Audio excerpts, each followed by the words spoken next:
welcome everybody to the Check Swing podcast with myself and the star of the show, Mr. Coach Santa over there. What's going on, brother? Greetings and salutations. Salutations.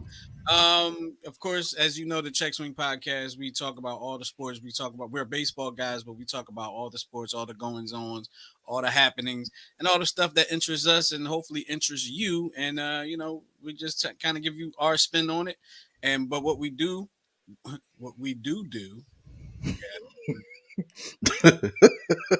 become immature in the first minute of the show. But what Yes, we man. do is allow you to give us your opinions, whether it be in the chat, whether it be by phone, or whether it be by email, or whatever the case may be.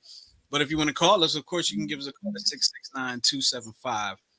669-275-0323. Once again, at 669-275-0323. And we can, discuss some of the things that we're discussing with you right here on the Check Swing podcast. But as every show goes here on New Twist Radio, and of course, if you're watching this on YouTube, make sure you subscribe to the YouTube channel and suggest us to your friends and your family and your enemies and all that good stuff, and have them subscribe to us as well. Give us a thumbs up and all that good stuff. But like I like to start every show, I like to start every show by saying, "How you been?" So Miguel, how you been, brother? I have been well, sir, for the first time in 2 weeks, and the first time we've been able to, since we moved into our home, we actually have a bed we can officially sleep in. Because the furniture that we had ordered 2 months ago was on back order. So for the last 2 weeks, we were sleeping on a wonderful air mattress that decided to lose air middle of last week. Me and my wife woke up one day and we were kind of like sunken in the middle. So we were like, how you doing? How you doing? We're not supposed to be here. Um, and it's one of those beds that you can control. It lifts up both ends. Yeah. So You got a Craftmatic adjustable bed. something like that. You still have that? Like, is that still a thing? The Craftmatic. You remember those commercials? I remember. That's what you got. The Craftmatic adjustable bed. How come? How is that going for you? It's going well. It has two settings, TV and snore. Really?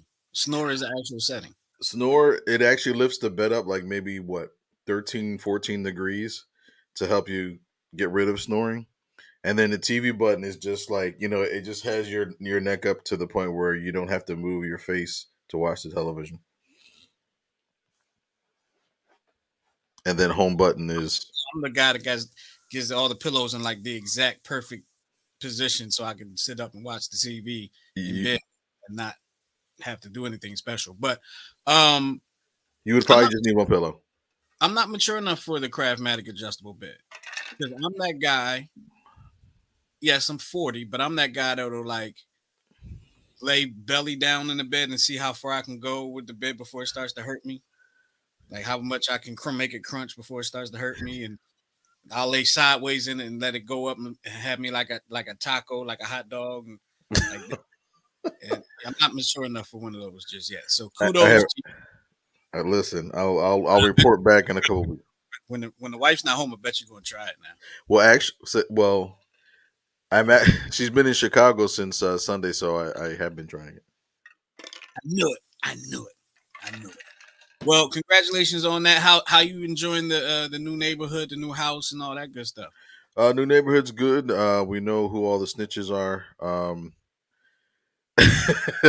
No, everybody around us, surrounding us, it's pretty good. We're like right on the outskirts of the city of Baltimore, so it's like city slash county. We're actually paying a city and a county tax, so that's Oh wow, Um, Maryland getting you. but it's been quiet at night, which is what I have dreamed of in the city. Um, the ride to work has been cut by almost an hour, so you know um, That's that good. that's good. Yeah. Um, I did encounter my first rat though. It was dead. It was dead, but it was in our trash can. So I don't know how long it has been there. And the rat was that big. It was black. The body was black. The tail was like that long, and it did have a goatee. Had a goatee. That's Yeah, like that from Charlotte's Web. yeah. Like It at least had a 5 o'clock shadow. that's kind of crazy. Well, if you're new to the Check Swing podcast, of course, like I said earlier, we talk about sports. We're a sports show. We're baseball guys. We're baseball coaches by trade. But we talk about all types of sports. Miguel is a baseball genius. I'm Close. more of the basketball guy myself when it comes to the old school stuff. Like Miguel has like all encompassing baseball knowledge. My basketball knowledge is like pretty good, but when you talk about the 90s and 2000 era, it's like that's my era. Um, but either way, we try to do what we can. And at the end of the show, Miguel usually stumps me with giving me a number, a jersey number, and teams, and I have to guess who the person is. I think I got you tonight, brother. I usually get it after about 20 minutes of thinking about it. But with all that being said, let me pull the notes back up real quick. I'm sorry. I think I Um, got. interesting day earlier. I guess it was earlier this week, since today is Wednesday. Interesting day for the Phillies, but for any MLB team that has Angel Hernandez as an umpire, um, I feel like anytime you know an umpire's name in Major League Baseball is never a good thing.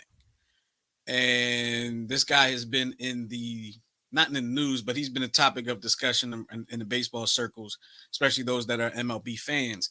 And let me give you a little quick uh, sample of what we're about to talk about. Here's Angel Hernandez umpiring a Phillies game about two days ago, I think it This was was. on Sunday Night Baseball in front of a national audience. Um, that pitcher on the mound, you may not know his name because he actually isn't anybody. Managed to have 14 strikeouts on Sunday night because of these calls. Now let's for the people that may not be familiar, let's talk about that box that we're looking at.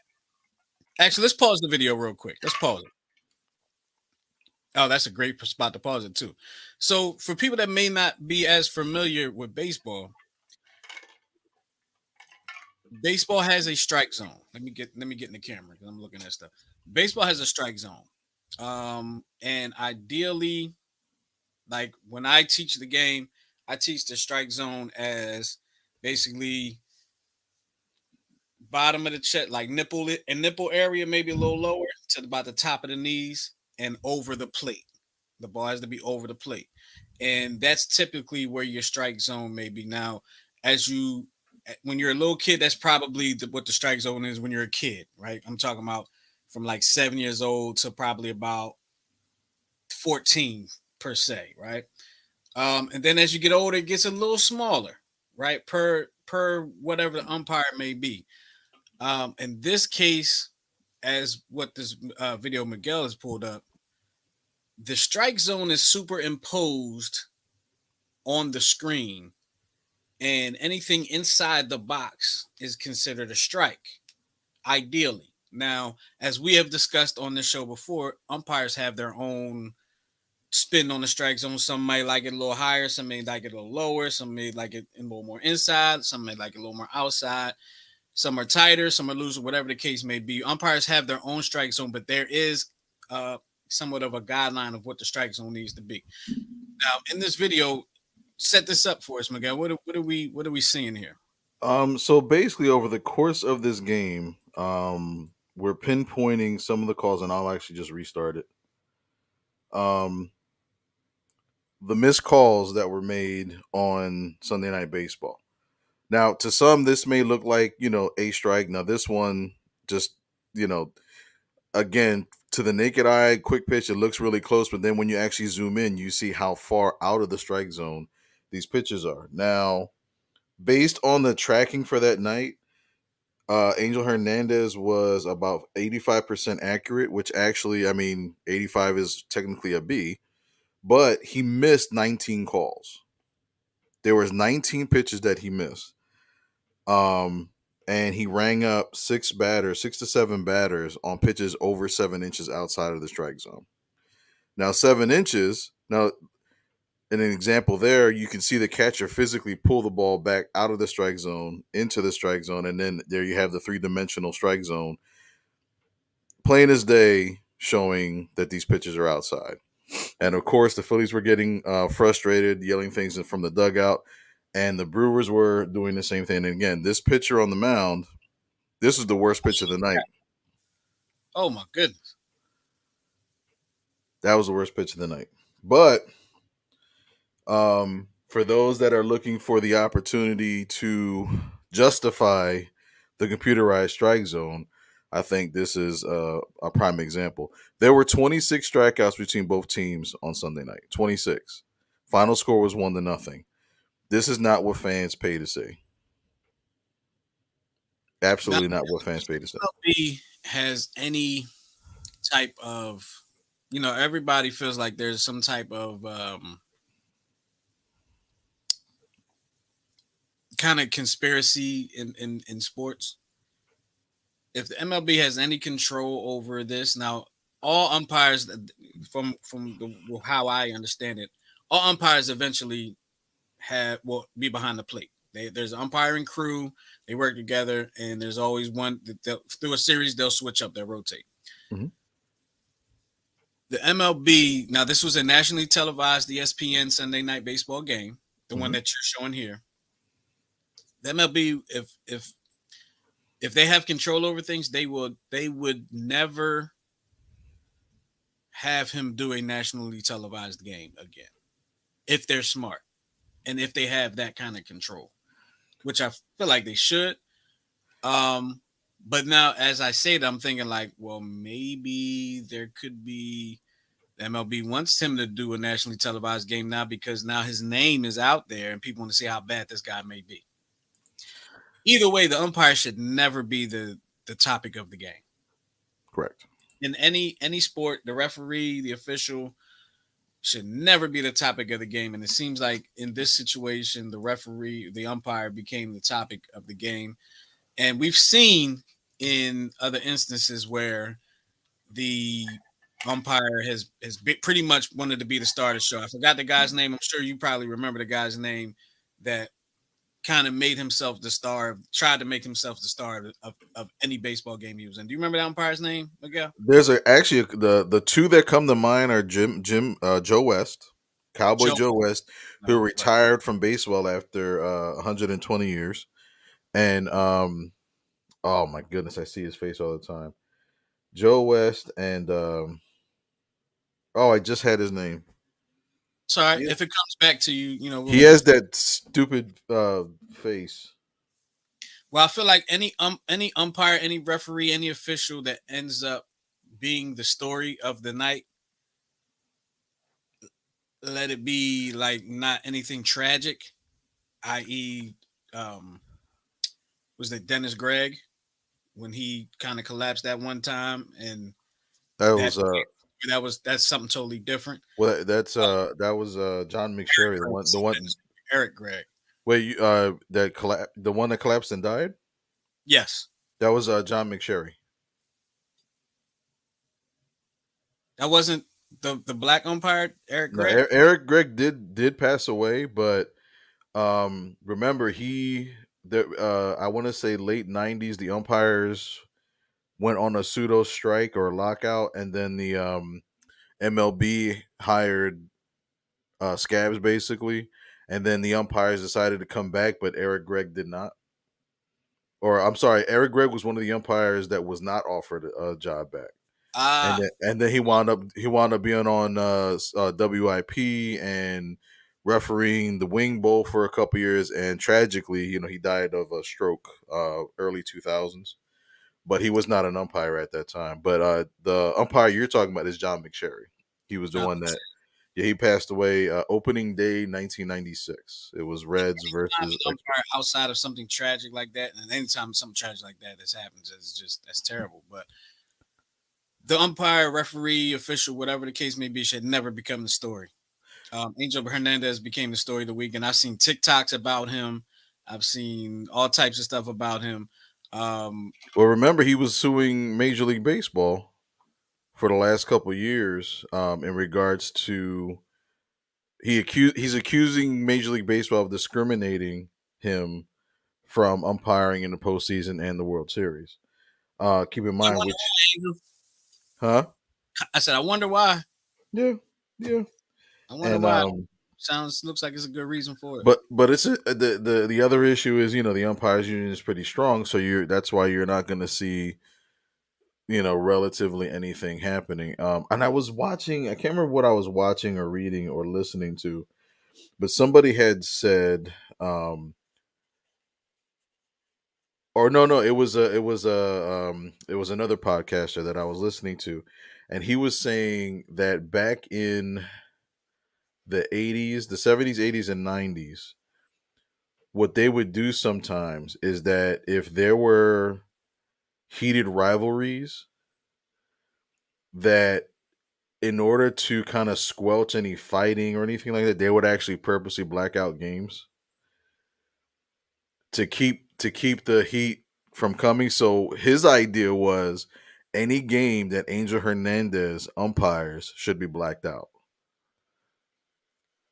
I mean, I, it's I mean it's ridiculous that you would have to even consider something like that, but he was trying to think of like a consequence that would either force Angel Hernandez to get better or to keep attention away from Angel Hernandez and Major League Baseball. I think that's what he was kind of trying to come up with. But well, I don't want to make this show all about Angel Hernandez because honestly I don't think it's worth it.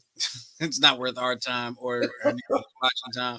but I But mean, it kind of coincides with the argument about the computerized strike zone right, and which is where I whatnot. wanted to go. I Yeah. wanted to ask you, the computerized strike zone. Are you for it? I'm for it every time Angel Bob Davidson. That was the other umpire. Bob Davidson was the Okay. yeah. He's been in the league too long too, or I think he actually recently retired. Um, I think you have to do an eval of how bad is this situation. Like until Angel Hernandez on Sunday night, I don't believe that the umpiring has been terrible per se, but there's just been instances, you know what I mean? And usually the last few years, especially, it surrounded Bob Davidson, Joe West, and unfortunately Angel Hernandez. And there's one or two other umpires that are like just as bad in situations or in spots. But for the most part, those are the three names that people have been talking about for years. Um, and look what happened with Joe West. He managed to umpire an extra 13, 14 years after he really became bad. And same thing with Bob Davidson. So I think short of firing these guys and finding them, um, and I think that's the thing too. Like the Major League Baseball doesn't publicize umpires or officials getting disciplined at all. Because Bob Davidson, there was an incident where Papelbon was coming off the mound and he was yelling at him and he got kicked out. And Joe West actually took both hands and grabbed him by the jersey and kind of like pushed him off the field. You can't touch a player. You know what I Joe mean? had a two-piece on the biscuit that day. Right. Don't put your Uh, hands on. and I believe he actually was fined for that, and it was public. But other than that, you don't really hear too much about because umpires are supposed to. Well, you know what? That's probably a good thing that they don't publicize that. And I'm going to get back to the question: should there be should it be computerized? Because if you publicize umpires getting disciplined and all like that, you kind of think of it as a good thing in a sense, but really now they become a target now Mhm. once it's publicized. Now they become a target of players. Now they become a target of fans. Um, and the umpires, while they are a part of the game, they are not the game. Right. And you don't go to I don't know anybody. I'm not saying it doesn't happen. I don't know anybody goes to a game to watch the umpire. Now we've seen like little kids go dressed up as umpires because they like umpires, whatever the case may be, whatever. Cute. No, I'm going to say 99.9% of grown people, of adults, don't go to baseball games to see the umpire. Yeah, if a child goes to a baseball game dressed as an umpire, they probably go to private school. It's very possible. I'm It's sorry. very No possible. offense to private schools and umpires or aspiring umpires. No offense. I'm no stranger to bad umpires. No, we're not. You know, I coached in the conference known as the Del Val, and I'm probably putting a target on my back now, my team's back now. But there are some good umpires in the Del Val. Don't get me wrong, but there are some really really bad ones. Some Yeah, really I'm nervous about bad ones umpiring. retired 10 years ago, 20 years ago, and they just get worse and Yeah. worse and Well, I think too. There's a shortage, so it's like I'm wondering if the training is they're cutting corners on the training because they need all these umpires. yeah. I mean, listen, there is a shortage, a national umpire shortage, which I never thought I'd hear that ever, but yeah, it's a national umpire shortage. So if you want to be an umpire and you want to make a couple dollars and you in the baseball, go become an umpire. They need them. Miguel, real quick, yes or no, and explain why. Computerized strike zone.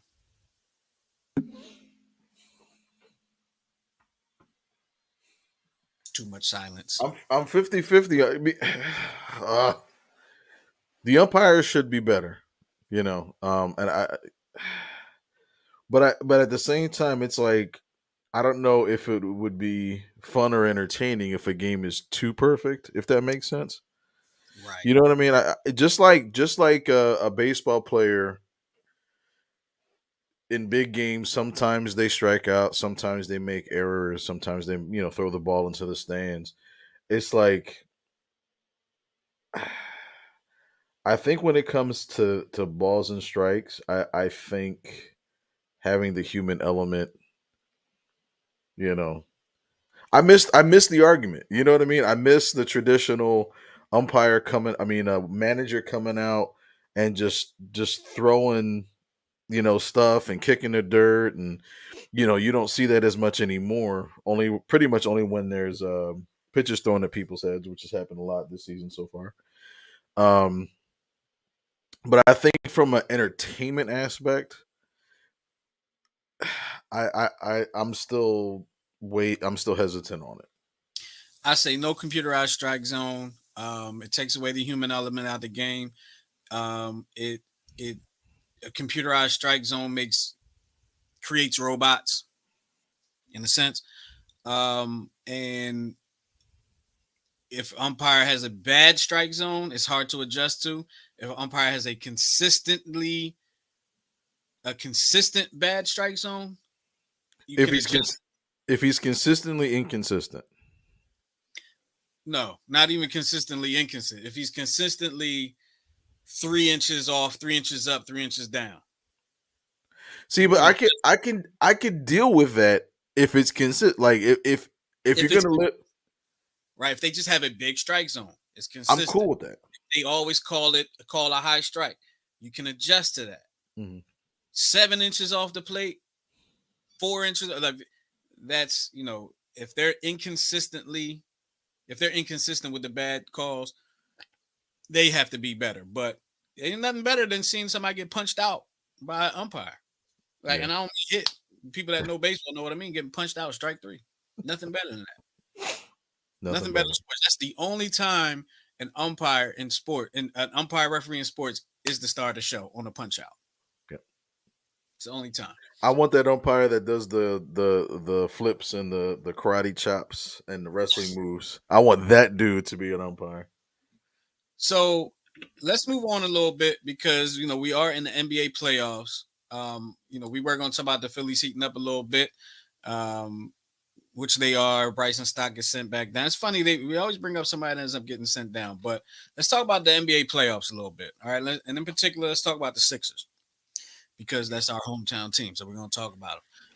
Once again, hit us up. You got an opinion on what we've been talking about? 669-275-0323.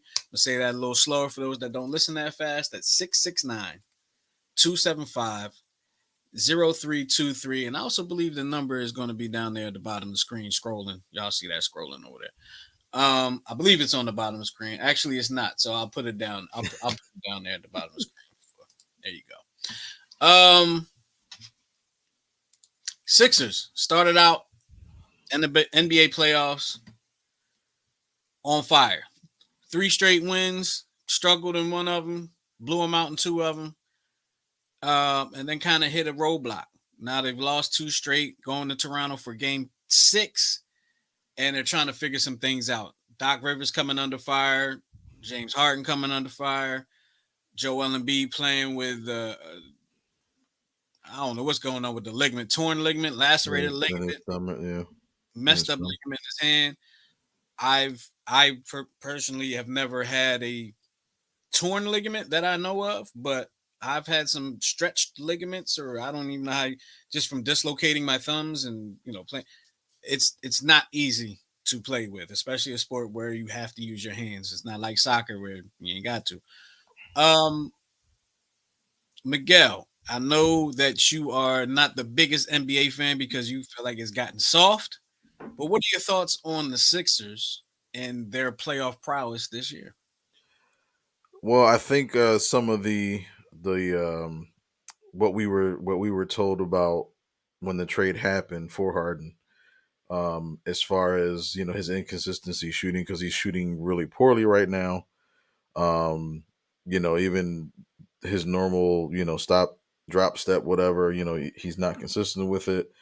And I think the fear that we all had in the beginning is when Embiid is injured or he's hurt or he's just not himself, it usually is a domino effect for the entire team.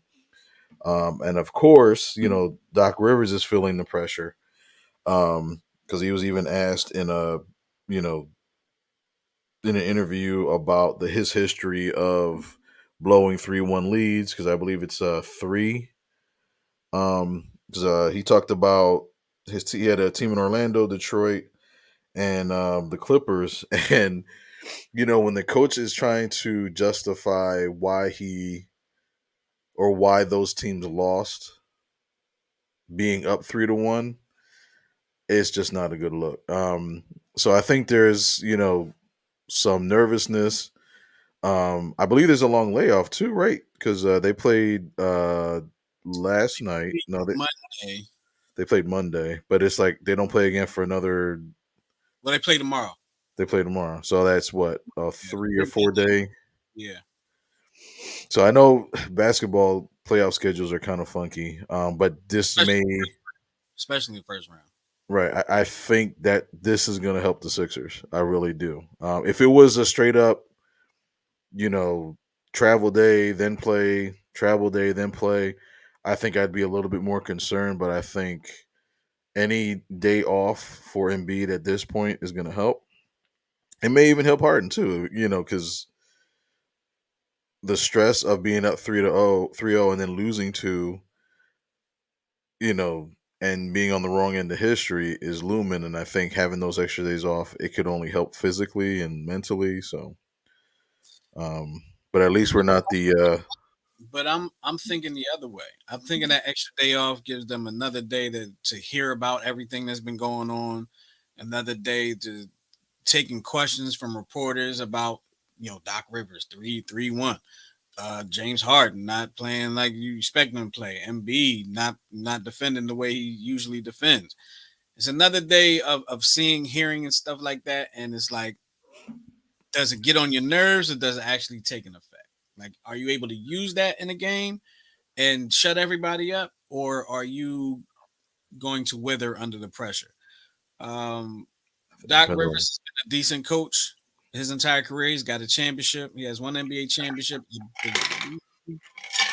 Has he been to two? I don't think he was. No, he hasn't been to two. He's been to one as a coach, and he's won. No, he's been to two. I think he's been to two. I think he won one, lost one. Now to think about it, he won one against the Lakers and he lost one against the Lakers. Same with the same squad, basically.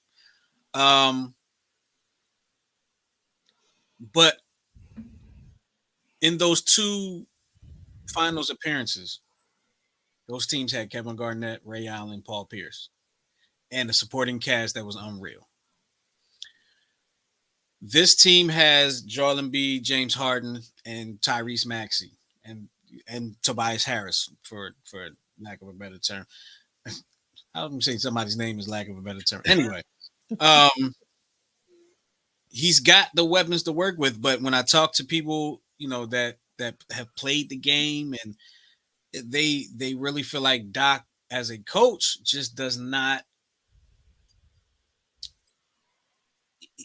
in these situations, he's just not good. He's not good at making the adjustments. When coaches figure out what he's doing, he doesn't make the proper adjustments to fit his team. Um, I believe the Sixers will win the series. I lose confidence in every loss that they have. I don't believe that they are a championship team this year. I didn't believe they were a championship team last year. I feel like part of James Harden's struggles, and I'm actually hoping that part of James Harden's struggles are the fact that he has a lingering hamstring injury. Mhm. Anyone, anyone that has ever had a hamstring injury knows it's not easy to deal with. Yeah. Um, I had a hamstring injury playing college ball. I was playing catcher. Um, Actually, I think when I actually pulled the hamstring, I was running. I was running the first base when that happened. And as I'm running the first base, boom, my hamstring pops, pow, and it just felt like the leg was out of control. Um, I stayed in the game because I didn't want to come out of the game, so I stayed in. I really didn't say much about it. I was playing catcher, and it was very difficult. Um, and riding home on the bus that day, it was painful. Hmm. Just walking around, getting up, doing regular stuff is very painful. So I can imagine going out and playing basketball on a professional level in the playoffs. You're talking about the best of the best out here. It's got to be taking a toll. And I'm hoping that come next season, James Harden's leg will be 100% healthy. Being that same, you know, assuming that he resigns with the Sixers, and then maybe we'll see the James Harden that everybody's looking to see at this point in his career. Um, do they lose the series, Miguel? I think the days off will help from the injury standpoint.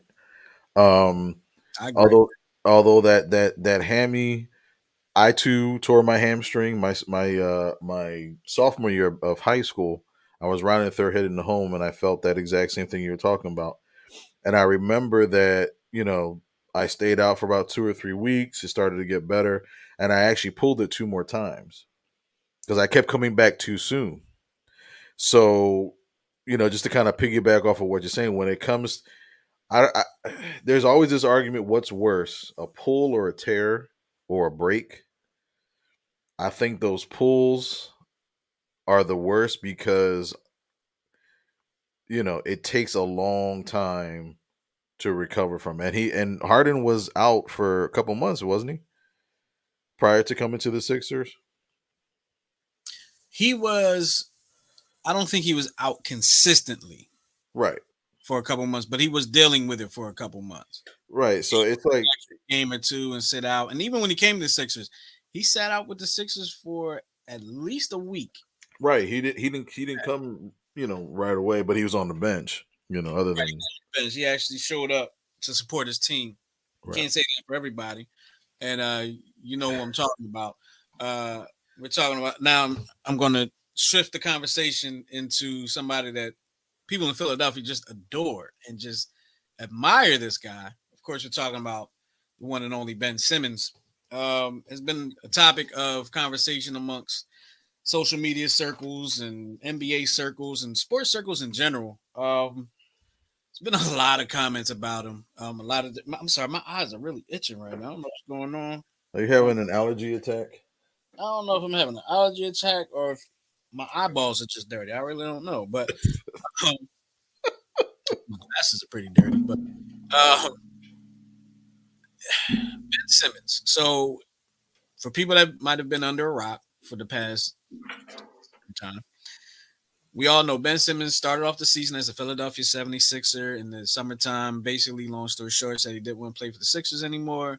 Had a litany of reasons why: mental health issues, injury issues, um, hurt feelings issues, whatever the case may be. A lot of people have been talking about him. He's been getting a lot of flack. Some people feel like it's deserved. Some may feel like it's not. But he sat out this entire season, did not play a second of basketball for the NBA this year. His team that he plays for now, which I'm just going to put this out there, I feel like he believes that that it's his team. But just by the comments that he made, some comments he's made in press conferences, he believes. Well, his team just got swept, 4 games to none by the Boston Celtics. Which, as a Sixers fan, I was kind of rooting for the Celtics, but it's hard to root for the Celtics. Like It is. you just can't root for the Celtics as a Sixers fan, right? But I feel like it's a new day of new rivalry. So Sixers Celtics rivalry, 60s, 70s, 80s. Um, the height of it. 90s, there really wasn't much of a rivalry there. 2000s, it got a little bit stickier. I think the Celtics put the Sixers out of playoffs one time in the 2000s. And then late 2000s, 2010, and a couple. Anyway, it's not about the Celtics. It's about Ben Simmons and some of the flack that he's been getting. Miguel, I remember we had a show a few months back, and you kind of went on Ben Simmons yourself. I did, and I think it was before they his team or his PR team came out with the mental health defense. Now, this is kind of like where I have to kind of soften up a little bit because if it is indeed true that he's dealing with the mental health issues that he's stating, then yeah, we do all kind of have to reserve judgment and everything like that. But it's just it's hard to judge when you see the behavior. Um, because I think one of the first things after the end of last season, the way it ended, he's going down Hollywood Boulevard with a Kardashian, talking about, I'm shopping at Tiffany's and stuff like that. So it's like when you see that behavior, it's like, that's jerk behavior. You know what I mean? Um, and there's some people that are also out there defending him.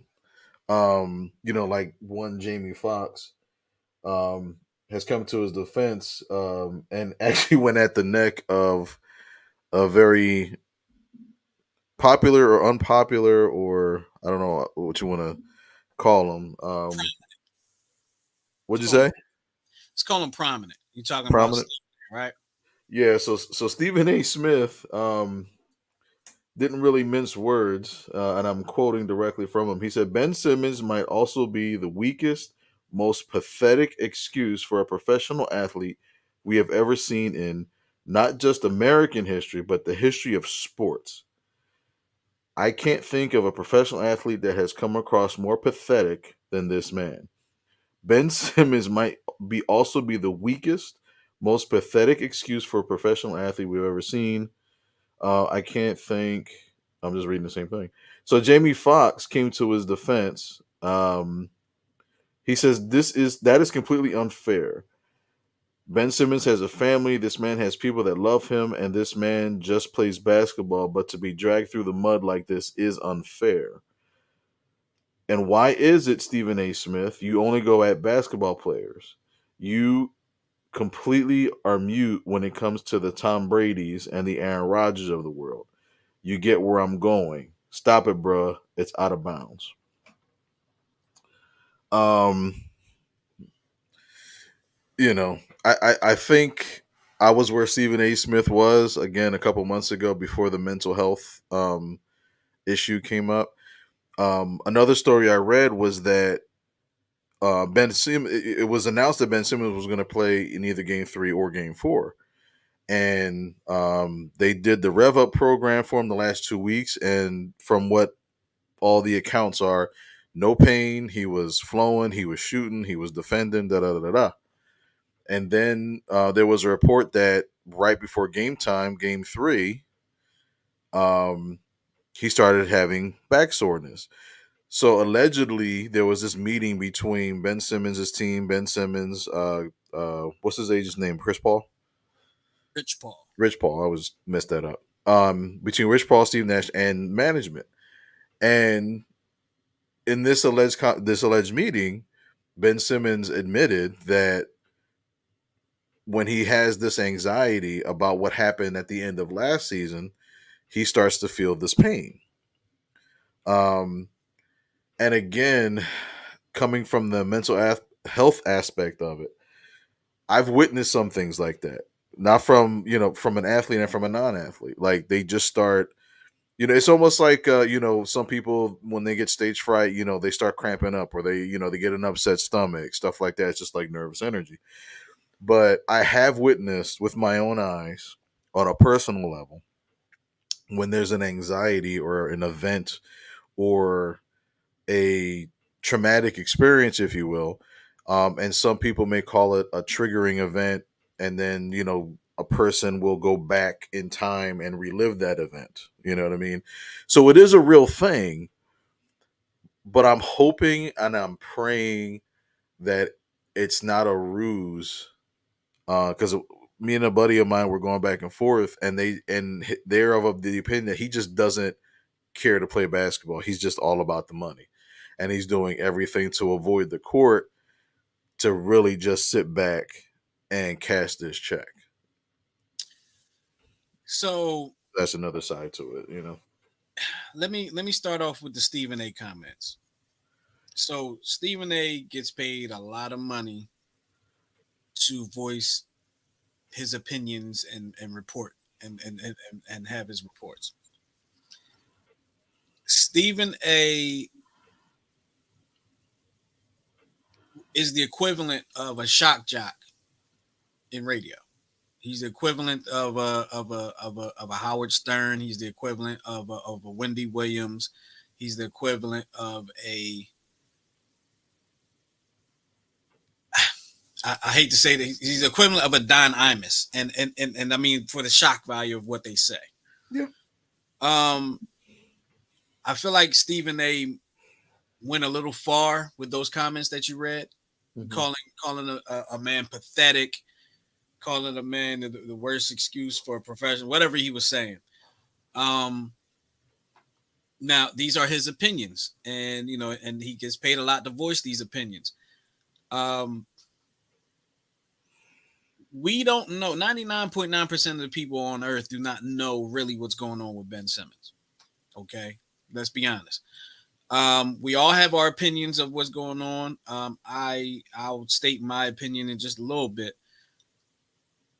but in reference to Jamie Foxx's comments, yes, he does have a family.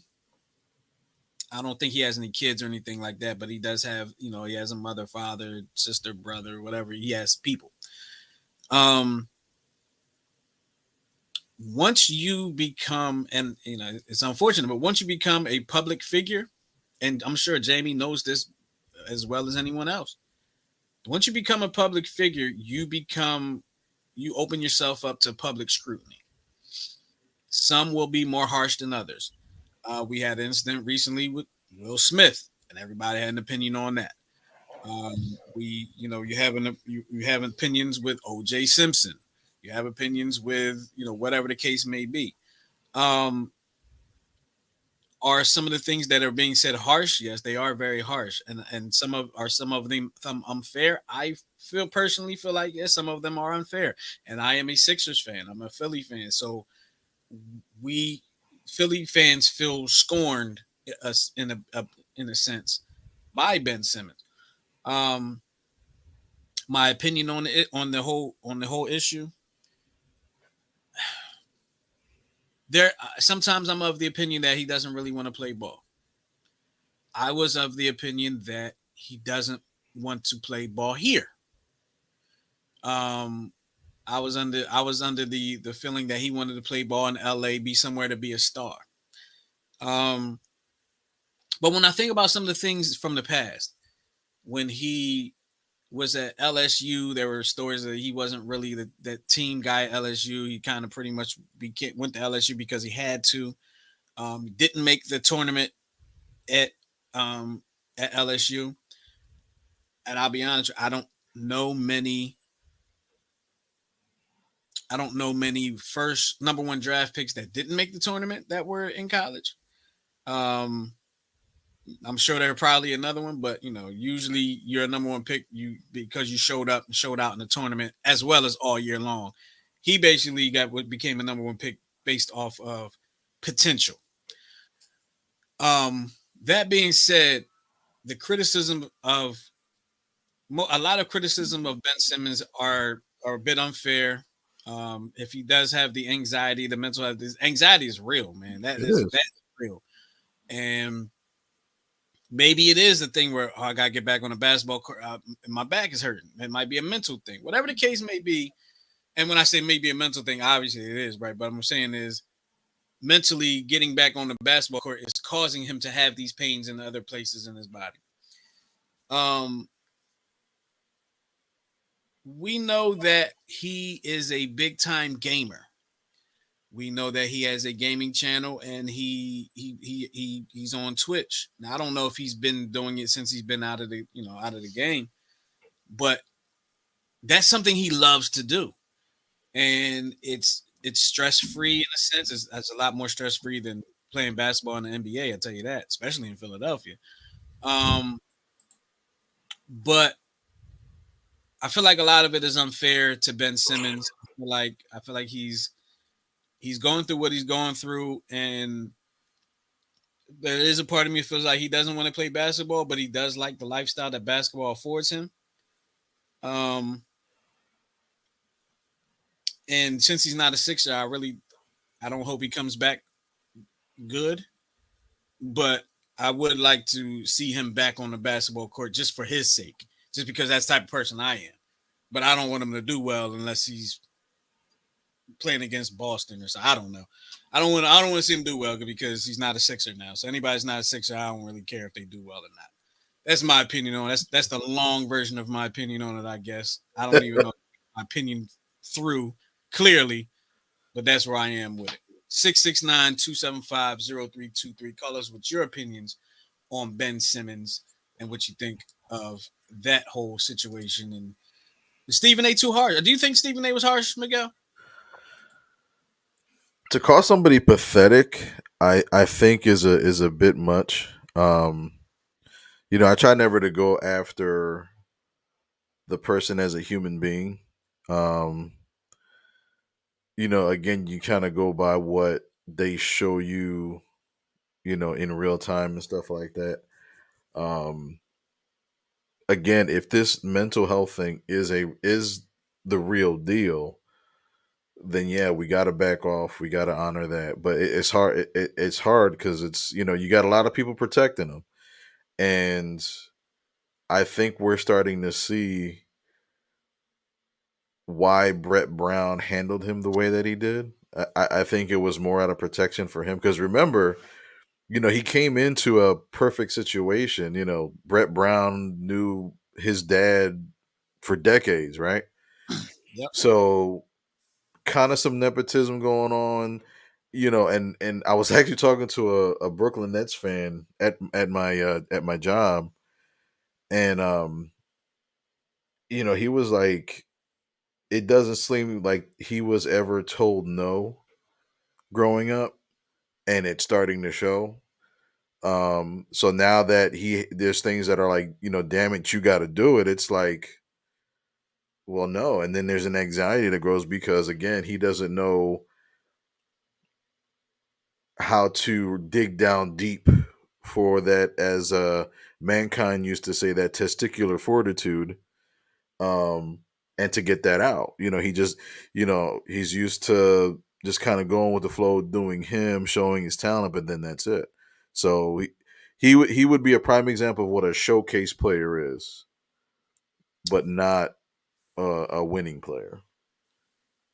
I feel like he's going through something known to me because I just created it.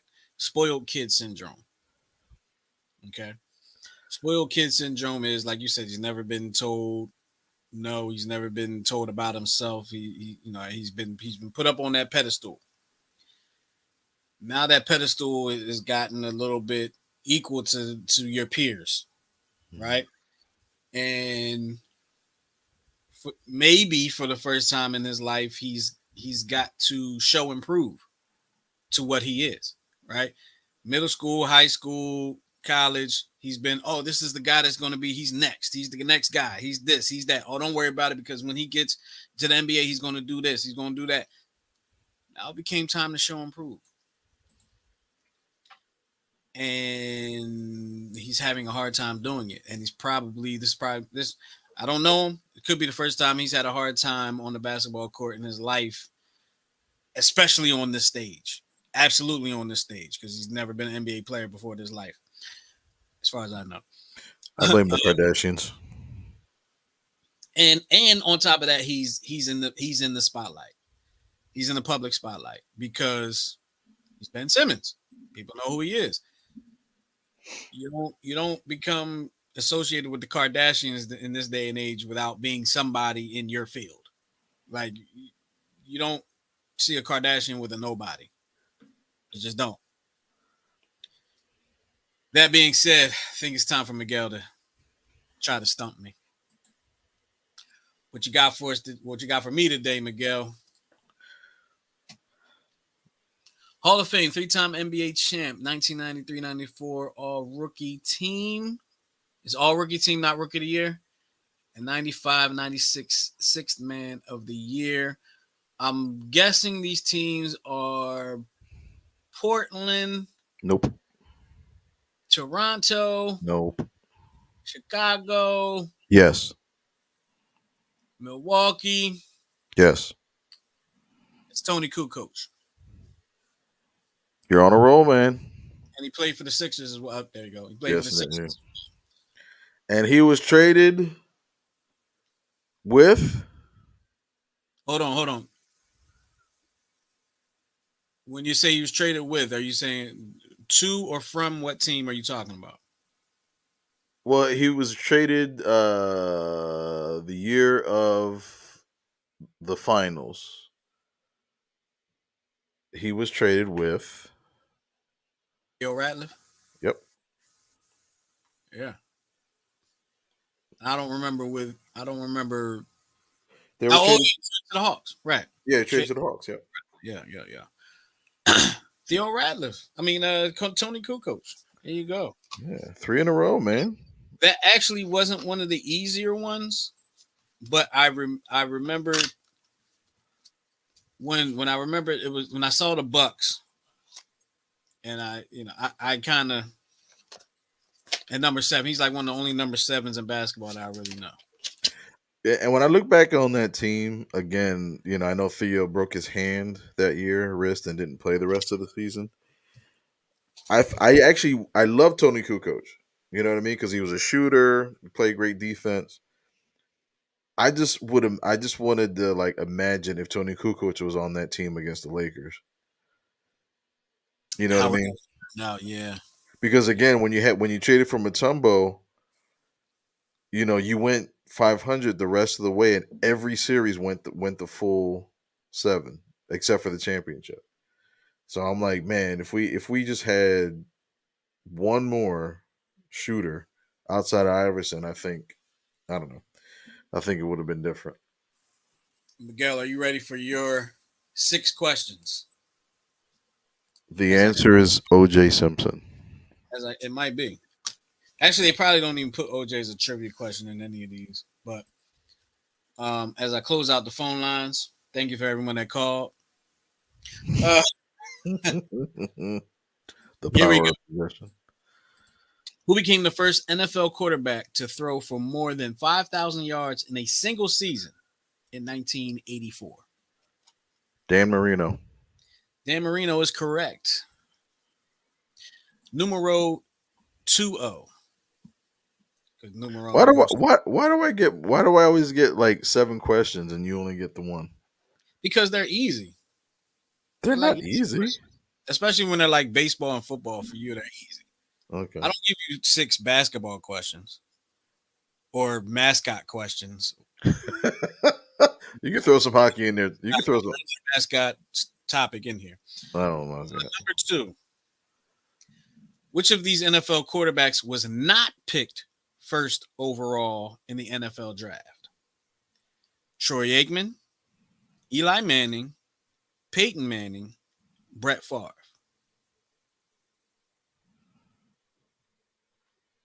Not picked first. Was not picked first. Not picked first overall. Would it be that Brett Favre? That would be correct. Ding, ding a ling. I kind of switched up the order of the multiple choice because every time There's multiple this. choice has There's been a the song. There's answer, this. you've gotten it. There's a song called "My Dingaling." That's what I was laughing at. Yes, there is. There is a song. And there's a club, a Baltimore club version of that song, and you've probably heard it since you No, Googled it. I'm going on YouTube to find it immediately. Uh, okay, You I'll, have it. I'll play it for you after the show. All right. Which player came off the bench to replace Joe Theismann when he suffered a career-ending injury in 1985? Uh, You hold on. You want to go to answer? I got multiple choice for you. I want to say Jay Schrader.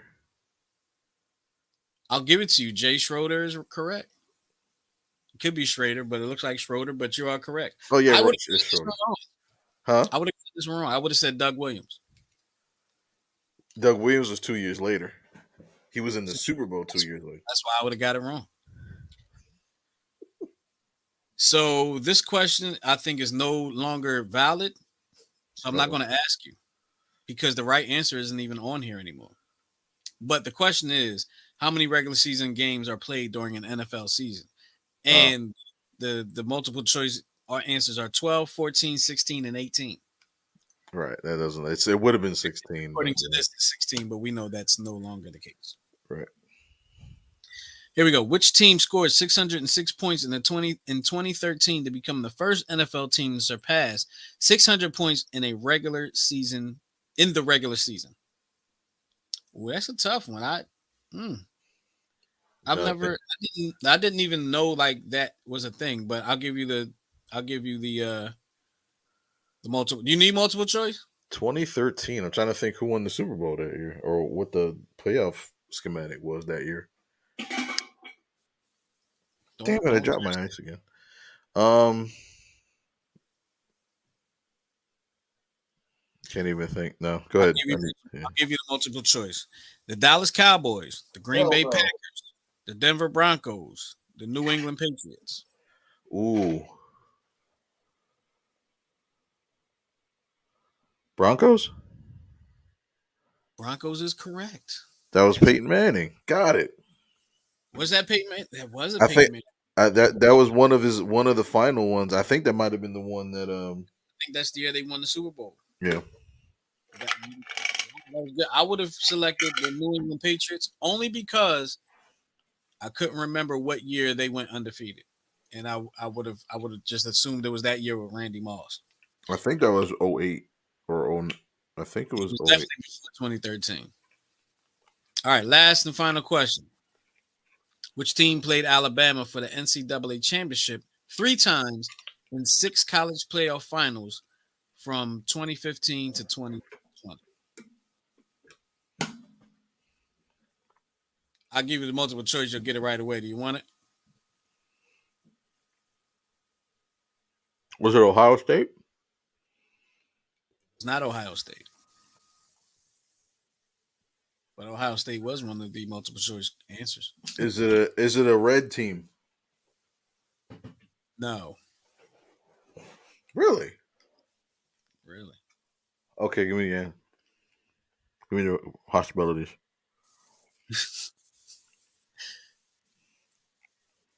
Okay. I need the Louisiana possibilities. State, also known as LSU, Ohio State, Oklahoma, Clemson. Clemson. That's correct.